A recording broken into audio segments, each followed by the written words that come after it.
behind. Put it all behind. Put it all behind.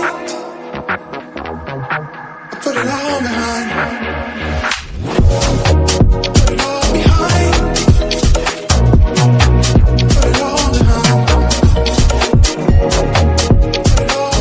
Okay guys, இப்போ வந்து நம்ம வண்டியை ரிவீல் பண்ணலாம்.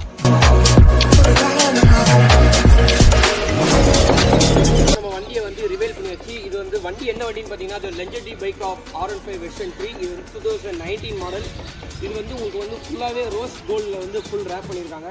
இதில் வந்து பார்த்தீங்கன்னா ஃப்ரண்ட் வைஸில் வந்து பிளாக் ரேப் பண்ணி அதில் ஸ்டே ஹம்பிளுங்கிறத வந்து நம்ம இம்போசிங் டெக்ஸ்டில் போட்டிருக்காங்க. அதே ரோஸ் கோல்டு மேட் டெக்ஸ்டரில் போட்டிருக்காங்க. அதுக்கப்புறம் பார்த்தீங்கன்னா ஃப்ரண்ட்டில் DRL ஃபிட் பண்ணியிருக்காங்க. இது ஃபுல்லாகவே ரோஸ் கோல்டு ஃபுல் ரேப் பண்ணிவிட்டு மேட் பிளாக் கிளாசி பிளாக் போட்டு உள்ள DRL போட்டிருக்காங்க. DRL போட்டு அதில் என்ன பண்ணியிருக்காங்கன்னு பார்த்தீங்கன்னா ஃப்ளிக்கர் கொடுத்துருக்காங்க.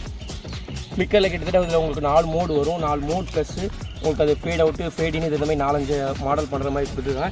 அண்ட் தென் உங்கள் சைடில் ஃபுல்லாக பார்த்தீங்கன்னா உங்களுக்கு ரோஸ் கோல்டு ஃபுல்லாக ரேப் பண்ணியிருக்காங்க. இது ஃபஸ்ட்டு வந்து மேட் ஃபினிஷில் இருந்து அதுக்கப்புறம் க்ளாஸில் மாற்றிருக்காங்க. இதில் வந்து சைடில் வந்து ஃப்ளஷ் மவுண்ட் இண்டிகேட்டர் போட்டிருக்காங்க. சரின்னு நினைக்கிறேன். ஃப்ளஷ் மவுண்ட் இண்டிகேட்டர் போட்டிருக்காங்க. அண்ட் தென் ஃபுல் ரேப் தான் பண்ணியிருக்காங்க. கடைசியில் பார்த்தீங்கன்னா ப்ரோ டிஸ்க் போட்டிருக்காங்க. ப்ரோ டிஸ்க் போட்டு இப்போ ரீசெண்டாக நம்ம மோட்டோ ஜிபி ரேசிங்கில் யூஸ் பண்ணுற மாதிரி ப்ரோ டிஸ்க் போட்டிருக்காங்க. ப்ரோ டிஸ்க் போட்டு அதில் வந்து வண்டியோட நேம் வந்து உள்ளே மென்ஷன் பண்ணியிருக்காங்க. அதாவது கோல்டன் போல்டுங்கிறத மென்ஷன் பண்ணியிருக்காங்க. அண்ட் தென் ஓவராலாக வண்டி ஃபுல்லாகவே வண்டியை பற்றி சொல்லணும்னு அவசியம் இல்லை. ஏன்னா V3 வந்து எல்லாத்துக்கும் தெரியும். ஸோ இப்போ இந்த கலருக்காக தான் ரிவீல் பண்ணுறதுக்காக நம்மளை கூப்பிட்டாங்க. இப்போ இந்த வண்டியை ரிவீல் பண்ணுறதுக்கு தான் கூப்பிட்டுருந்தாங்க. அதாவது நானும் ரொம்ப எக்ஸ்பெக்ட் பண்ணேன். நம்ம எக்ஸ்பெக்ட் பண்ண அளவுக்கு பயங்கரமாகவே வண்டி வந்து வேறு லெவலில் வந்து நம்ம ரேப் பண்ணி சூப்பராக வச்சுருக்காங்க. அப்புறம் ஓகே கைஸ், இப்போ வந்து வண்டியை ஃபுல்லாக நம்ம ரிவீல் பண்ணிட்டோம். என்ன ரொம்ப பண்ணுற எல்லாம் கலருக்காக இப்போ ரிவீல் பண்ணோம். ஸோ இப்போ வந்து நம்ம அந்த வண்டியை ஓட்டி பார்க்கலாம்.